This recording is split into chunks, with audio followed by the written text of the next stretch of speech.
Hey guys, welcome to downtown Pittsburgh. He's Chris Halicke. I'm Dejan Kovacevic. We're from DK Pittsburgh Sports, getting ready to go under the river over to Acrisure Stadium for the second most important game the Steelers will play this week. No joke. That's actually a good way of putting it. The joint practice was obviously a lot more valuable for the first teamers. 15 of them not playing tonight. So we'll see what happens with Mason Rudolph and a lot of these backups per se and rookies and getting their opportunity to kind of build off of what they did last week in Jacksonville. And we'll see that. And the diehards among you who will be hanging around in those yellow seats for the third and fourth quarters, you know who you are, first of all. You can entertain yourselves with the fringe skill players and so forth, and you can say, wow, this is really important to see who will be number 4 or number 5 on the depth chart. I'm looking at the first stringers for as long as I can and really intensely, and that tends to be, Chris, in the trenches. Oh, yeah. I mean, listen, Broderick Jones, Troy Fautanu both had really good Broderick Jones was encouraging. He needs to take another step forward. We don't need to see... I love how we always have to hesitate with Brod. We always have to say, like, Brod was encouraging. Encouraging. Like, the good thing is that he lost, like, 1 rep. Like, legitimately lost 1. The bad thing is that there was still some stuff there that's going to get you in trouble. Putting your head down whenever you're going to do a block, things like that. If you lose, there's no way to recover. It's little things like that, cleaning up some of the technical stuff, the mechanics of it. But Troy Fautanu looked really good. But what I want to see, especially from those two guys, is continued improvement. And then, obviously, from the entire offensive line, continuing to gel together. Yeah, the cohesiveness is going to be the big thing. Unfortunately, the cohesiveness has to come after the individual confidence is high enough. We haven't seen that to date, at least not from everybody. Not consistently. We have seen it from, well, we've seen it from Zach Frazier. That's not news. We've also seen it from the right tackle. Troy Fautanu just continues to show everybody why he is all that. Absolutely. Listen, going through the tape, I did the Chalk Talk on our YouTube channel yesterday, and it's really impressive. The stuff that he was doing really well at Washington, he's carried that over, and he's going into his second season, and despite only playing 55 snaps as a rookie, it looks like he's going into his second season. He doesn't look like a rookie out there. No, he's... You know what Troy is, basically? When he's on his game, which is all the time, he just swallows people up because he adjusts to what you're doing. He's not being a one-trick pony. He's not trying to be reflexive or anything like that. What he's doing is he's seeing, oh, you're doing that? Yeah. Okay, I'll just adjust. And he does that whether it's, Jack Sawyer on that side or whether it's TJ Watt. I'm not knocking Sawyer. He's just not TJ. He'll adjust to TJ.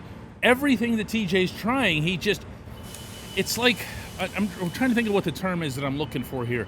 You're just mirrors you. Yeah, you're being adaptive. Yeah. Okay? And he's not making, I know what it is. Goaltender facing shooter on the shootout. I have to do all the hockey parables, okay? But you're looking at the guy and you're saying, I'm not making the first move. I'm not committing to the ice. I need to see what your shot is. Yeah, absolutely. The one thing that Troy really has is phenomenal footwork. And that allows you to adjust, recover, do a number of things. He mirrors pass rushers really, really well in pass protection. And he finds different ways to recover and maintain or like keep in front of a pass rusher whenever they win with a rip or they knock the hands down or doing whatever move they're doing, because he's so good with his feet. Yes. And not just like technically sound footwork, but some insane athleticism, ability to throw his feet back and then re-anchor himself. He does that so well. It's strength, it's balance, it's dexterity. I'm going to say this. He performs the way you would expect a first-round tackle to perform. And from a really good class, too. Let's remember that Broderick Jones to date has been the exception and not the norm. And by the way, just throwing this out there, when you're talking about Pat Meyer and the job that he's done as offensive line coach, You can't have it just one way. Yeah, absolutely. Okay, No. that part that jumps out to me. I'm not saying that he's great. I'm saying that you can't just say, well, Broderick Jones doesn't have it yet, therefore the O-line coach stinks. No, because listen. you got Zach Frazier, you got Mason McCormick, both second-year guys now, and you've got Troy Fautanu, and we're talking about one player. No, absolutely. Listen, it's a very young line. 4 of the 5 have, Broderick's the oldest of them, and he's going to his 3rd season. Right. I mean, that's a very, very young offensive line that's also growing together as well as obviously individually. But yeah, Zach Frazier, already probably a top 10, if not pushing for top 5 center in the league. Mason McCormick comes in, starts 14 games in a rookie season in which he was not supposed to start at all because James Daniels was starting. And then Troy coming in, like I said, only 55 snaps as a rookie because of the knee injury. One game. And he looks like a legitimate second-year, first-round tackle.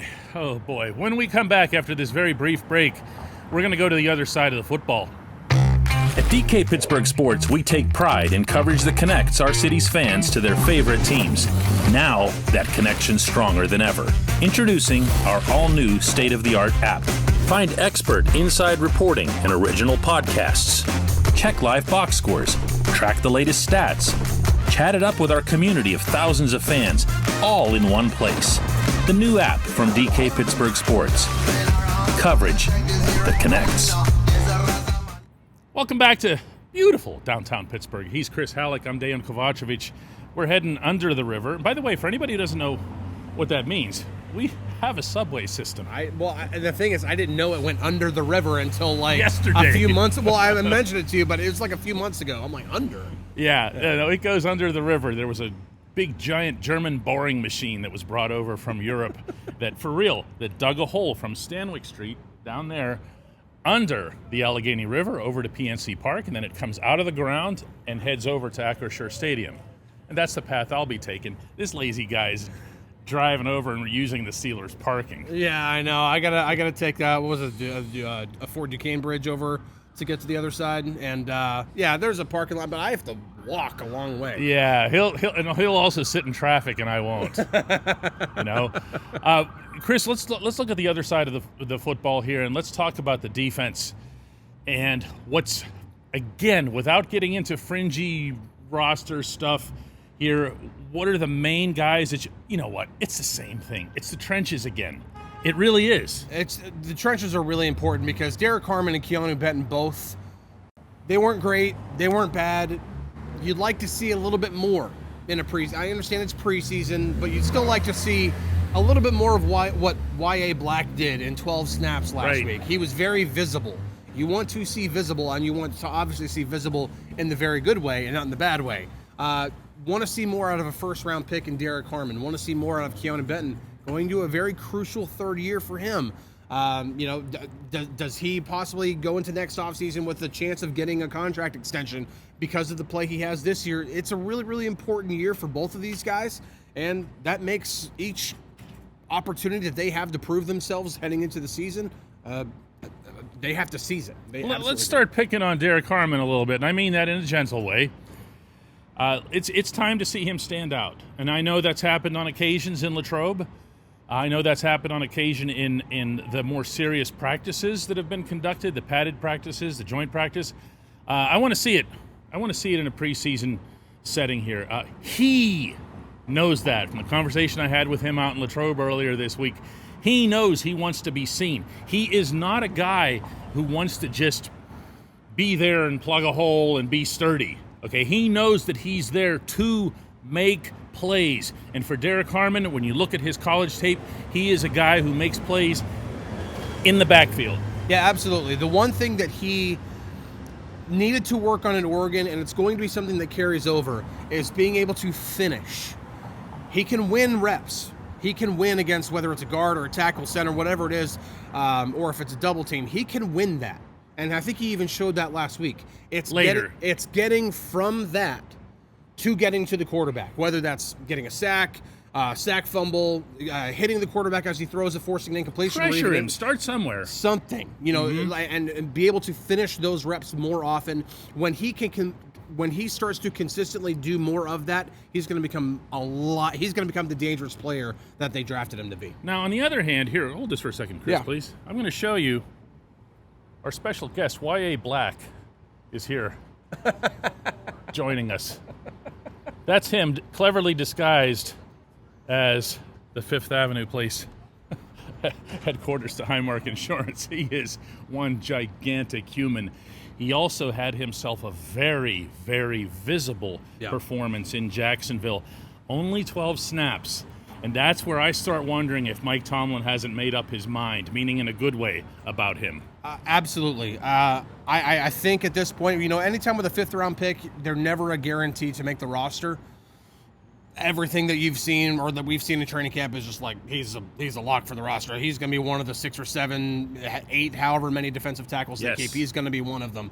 I don't know if he'll play tonight. Maybe he will. See what I mean? Plus, he's also been banged up. Yeah, he had a really, really big wrap on his right arm for the last practice. He didn't practice in the last practice at training camp. So we'll see if he ends up actually playing tonight. And maybe it's something where Tomlin's like, you know what? Like you said, I've seen enough. I don't need to see any more. I don't want to risk injury. You're going to be one of our death weapons this year. Now, one other thing to watch tonight from the defensive side, at least from my own perspective, I keep an eye on these inside linebackers. I see this as a competition. I don't know that everybody does.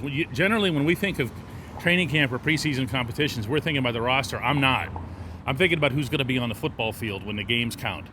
And Peyton Wilson and Cole Holcomb, if you had to do like some kind of test of their relative rapidity, you would be like, you could throw like one bone here on the sidewalk and they would both come after it, the way they've performed. That's been fascinating to watch. Patrick Queen is going to play, okay? He played 100% of the snaps last year. He's going to play. That's correct. The other two guys essentially, not necessarily every snap, but essentially have one spot. Yeah, I mean, you're not going to have 3 inside linebackers on the field at one time. So that means you are going, like, at most it's going to be 2. It's a really good problem to have if Cole Holcomb gets back to, and he has shown a lot of stuff. If he gets back to anything close to what he was before the knee injury, and he's looked really good in certain moments, he might not be quite as fast as he was before, but still plenty fast enough. And Peyton Wilson, listen, I mentioned it last week, he's playing with an edge we did not see last year, and it is allowing him to play with way more confidence than he did as a rookie. And guys, last week in Jacksonville, he was the varsity kid that you let stick on the junior varsity a little too long. Right. Okay? That's what he was. He just and then you as the coach, the junior varsity coach, you go, "Hey, Mr. Varsity Coach, hey, it's time." Okay? It's time. Yeah, absolutely. He had the green dot last week. He did really well communicating. Even asked a couple of the other players, like, "Hey, how'd Peyton do?" He's like, "Dude, he was fine. He was great. There were no blown coverages, no missed assignments, anything like that. Sometimes we just got beat, just scheme versus scheme. It happens. It's football. But, man, he looks like he's going to really be one of those guys that goes from year 1 to year 2, and Tomlin expects that leap, and he looks like it. He looks like he's going to be as good as he already knows he is. Oh, okay? No joke. That's what I have to say about Peyton Wilson. Yeah. Guys, we're heading under the river, over to the to the football game. The only preseason game in those yellow seats in this calendar year. He's Chris Halicke. I'm Dejan Kovacevic. Be sure to download the app. Do it now, okay? Just go download the app, DK Pittsburgh Sports, Apple, Google Play.